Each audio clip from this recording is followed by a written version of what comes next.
In the know, non-stop Vikings talk. It's Purple Daily on Score North and ScoreNorth.com.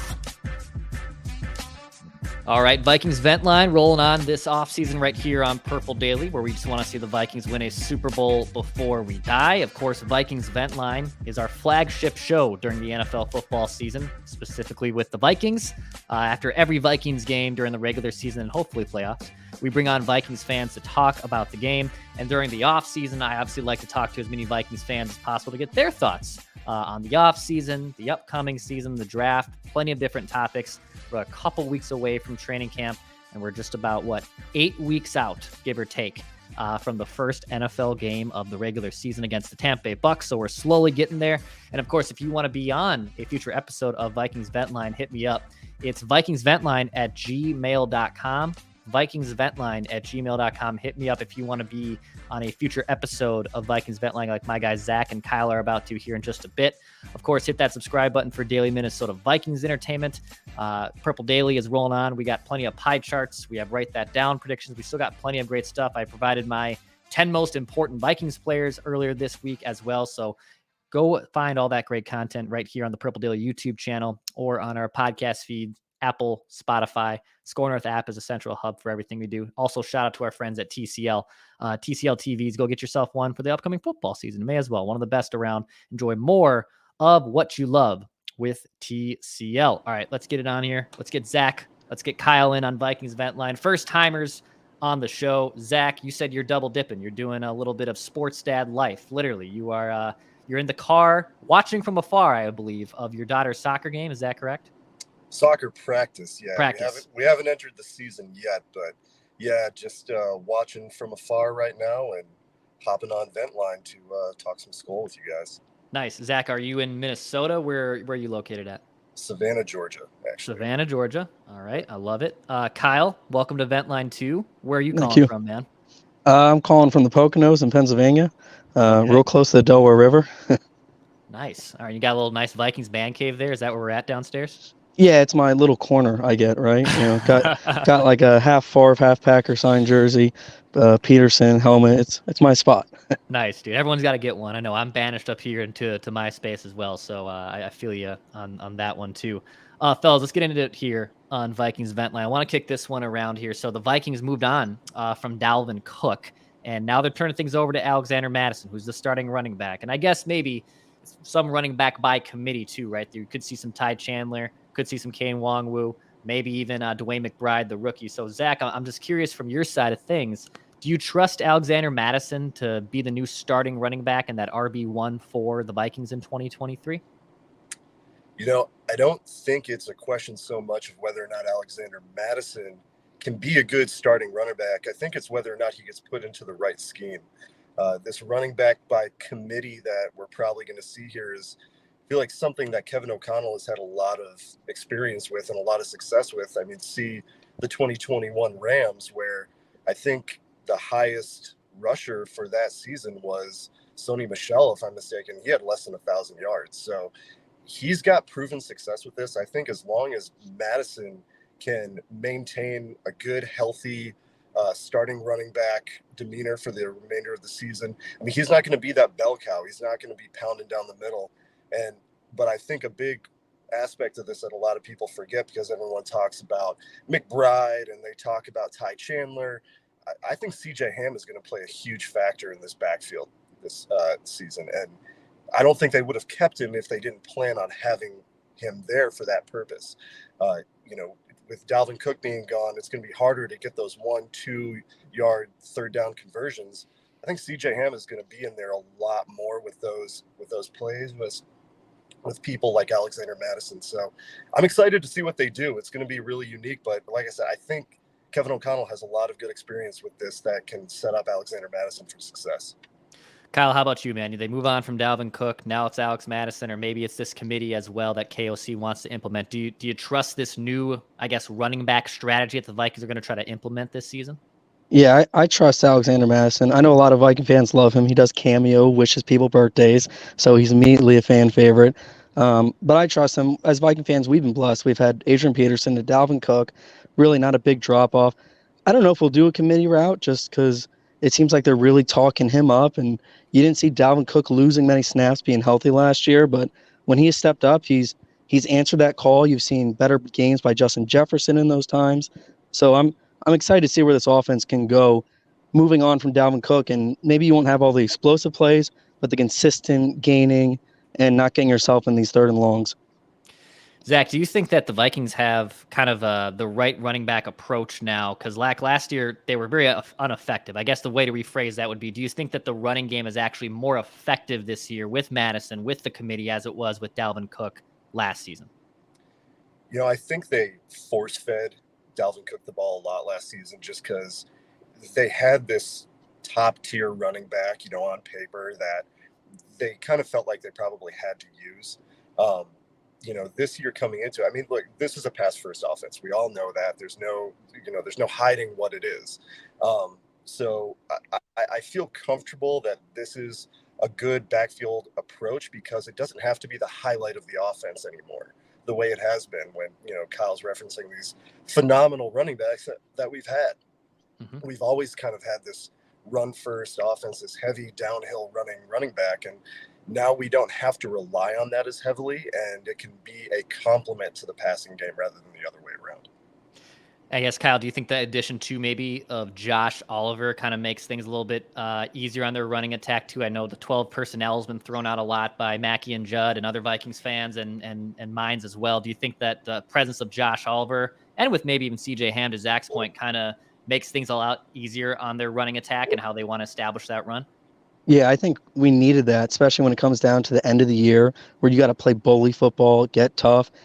Just having that extra blocker in there is really going to help us be able to push through those lines. When you're in the cold weather, you don't want to see what happened in Lambeau last year, right, where you're just stuck in one-dimensional. So just being able to have that excitement, a guy who can catch the ball but also just help grind it out, seeing what San Francisco has done all this time. All right, let's go to the defensive side of the ball here. We'll go back to the offense later on, but on the defensive side, so Brian Flores obviously comes in here from Ed Donatel, who, let's be honest, was mostly a disaster last season. The Vikings defense the last few years, even going back to the end of Zimmer's era, hasn't been very good the last 3 seasons.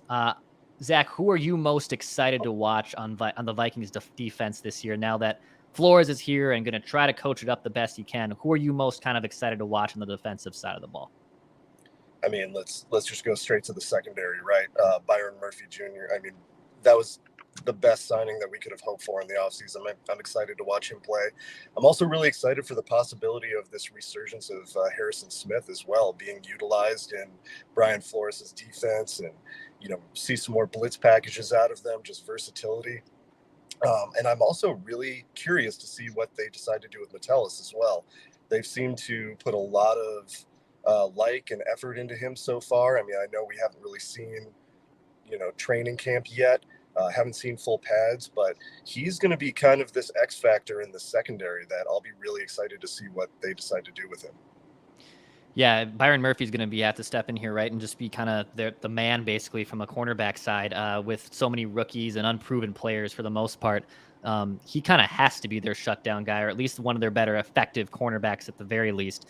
I'm curious to see how he kind of fits in this system as well. Kyle, who are you kind of looking at on the Vikings defensive side?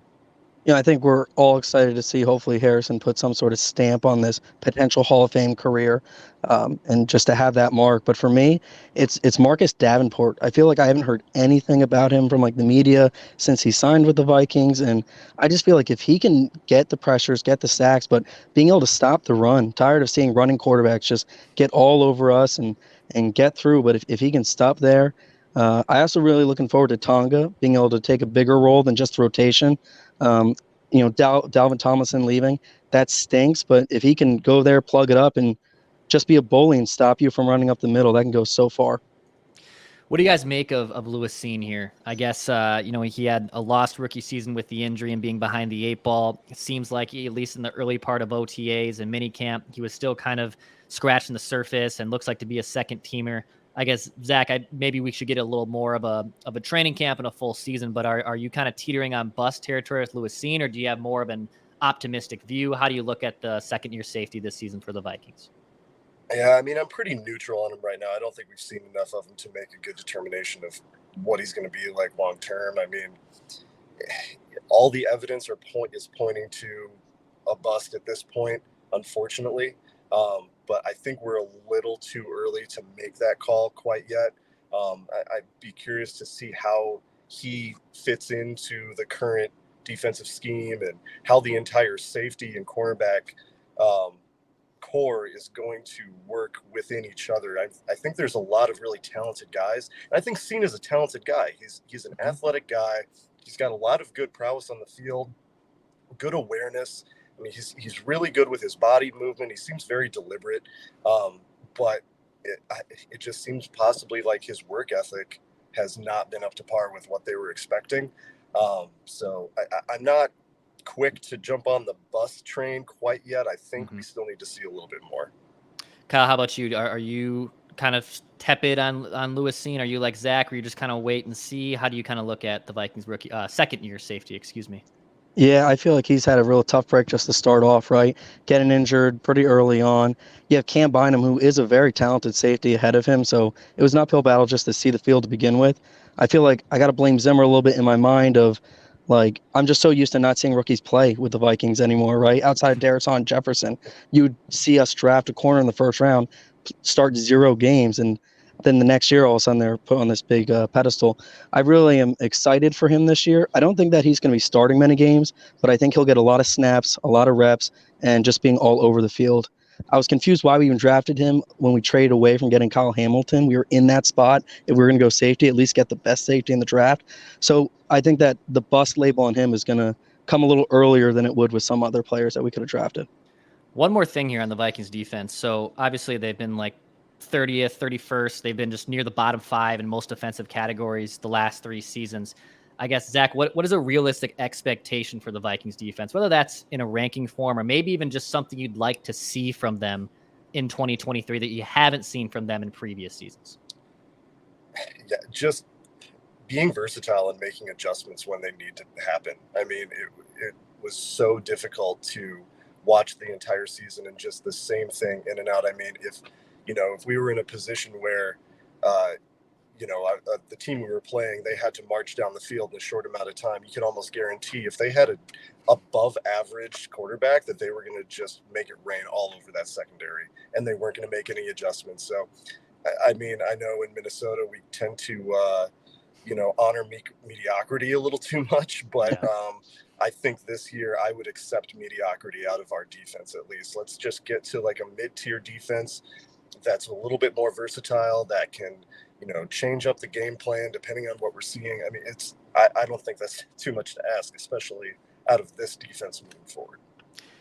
Kyle, last defensive takes. Do you have any expectations for them going forward in 2023 as a whole? Yeah, I just have expectations for them to be aggressive, right? Not so predictable. Maybe get some turnovers, make some big plays, and not have it where it's so easy for teams to score on us. I mean, teams just knew what to do, and by the end of the season, they were just putting points at will. So if we can get to the point where it at least is a challenge, because our offense is going to put up points, we're going to put up points and make them keep up with us instead of the other way around. All right, let's go back to the offensive side here. I guess the elephant in the room that's been discussed for the longest time now in the last at least 4 or 5 months is the future of the Vikings quarterback and Kirk Cousins. Really feels like they're obviously going to let him play it out here. Of course, maybe a contract extension gets done quietly during the season. I really don't see that happening. So, Zach, is this the last year of Kirk Cousins? Do you want to see an extension? How do you kind of want to see the Vikings build at the quarterback position beyond 2023? I would lean towards that this is his last year. But I don't think it's going to come lightly. I actually think he's probably poised to have a really, really solid year. One of his best to date. I mean, everyone's talking about, huge prediction of a season for Jefferson, big numbers for Hawkinson. Well, that's all going to equate to a huge season for Kirk too. The only way that he can kind of, tarnish it for himself is if he's just not making good decisions. But if he's able to put the ball in the hands of his star receivers and tight ends, he's going to have a monster year. And there's a lot of teams that are going to need a quarterback next year, at least a transitional quarterback.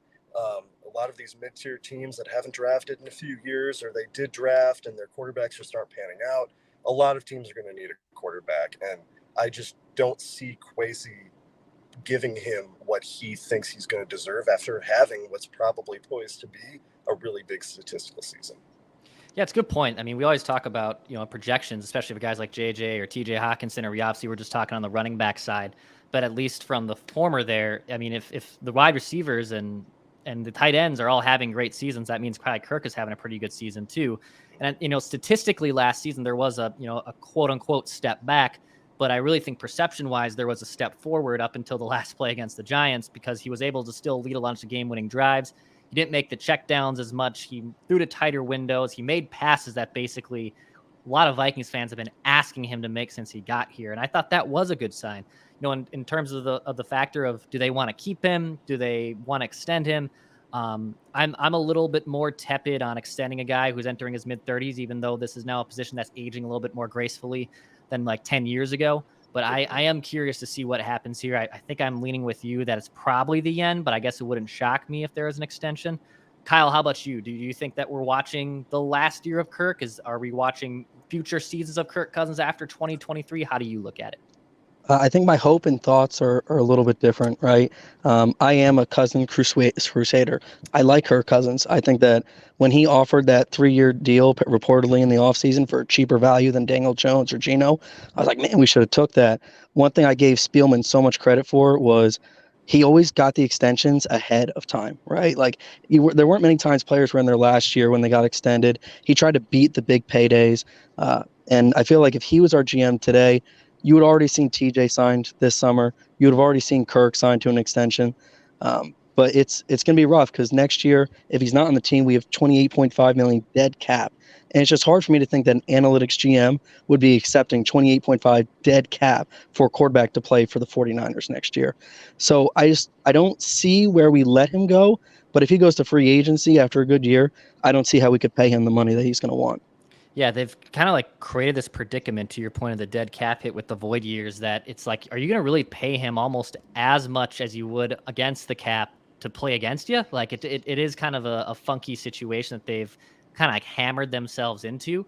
Like I don't think if you would have moved on, then I would have just let him move on last year. Right. Exactly. And I think that probably would have been the wiser move to do from a financial side. Now they're kind of in this like awkward pickle where they have to figure out, do they want to keep him or do they want to pay him not to play for them? Because that void year is not going to go away unless you extend him. Yeah, it's kind of a very interesting spot for them to be. I don't think Jaron Hall's the guy necessarily. Maybe something changes here in training camp, but I mean, all signs point to that guy maybe just being a backup at best, and he might not even make the 53 out of training camp. That's for sure not a guarantee. I think it looks more and more like they all obviously want to draft their guy, but that's also a pretty big gamble. And will they be finishing in the draft order in a spot where they can obtain a quarterback at their allotted slot, or are they going to have to move future picks to go up and get their guy? It's a very interesting spot they're basically in at the position going forward. Fellas, before we wrap on Vikings Vent Line here, Zach, do you have any last takes? Do you have any shout-outs you'd like to give down there in Savannah? Go ahead and hit me with some of them. I mean, just excited for this season moving forward.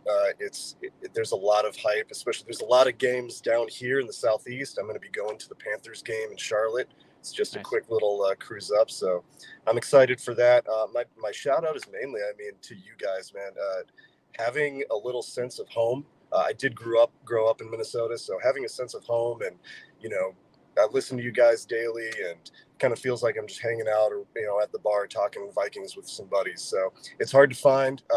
Deep in enemy territory down here, not a whole lot of school support. So I get that therapy daily with you guys, and I really appreciate that. Awesome, man. Is there like Vikings themed bars? Is there like are you just getting Sunday ticket? How are you kind of watching and consuming games down there? No, everything here is either Falcons or Jags. Right. So, I think there is a Packers bar actually downtown Savannah, which I have stepped foot in once before, and I made it out alive.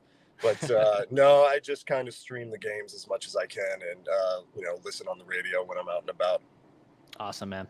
Kyle, how about you, man? Any last takes, any shout outs you'd love to give here before we wrap on Vikings Vent Line?